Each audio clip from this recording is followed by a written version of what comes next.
Hi everyone. Welcome to our channel.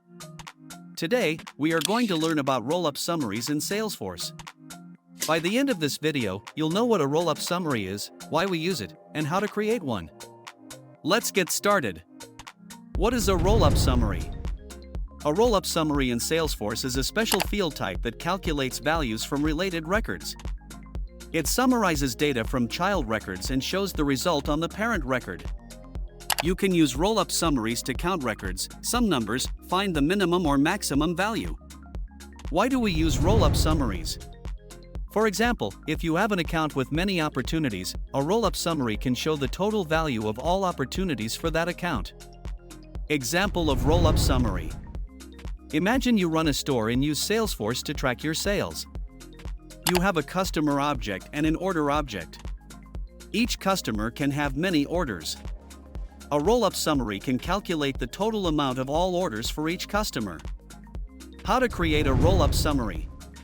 Navigate to the setup in Salesforce. Select the Object Manager. Scroll down to the parent object where you want to create the Rollup Summary field. For our example, we'll select the campaign object. Select Fields and Relationships and then click New. Choose Rollup Summary as the field type. Click Next. Enter the field label and name.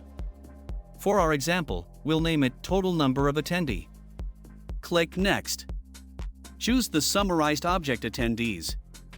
Choose the Summary type. For our example, we'll choose Sum. Select the Number of Attendee field for the aggregate field. For now, we'll skip the filter criteria and click Next. Choose the visibility settings and click Next. Choose the page layouts where you want the Rollup Summary field to appear. Click Save to finish. That's it. Now you know what a Rollup Summary is, why we use it, and how to create one in Salesforce. We hope you found this video helpful. Don't forget to like, comment, and subscribe for more Salesforce tips and tutorials. This is Naveen signing off.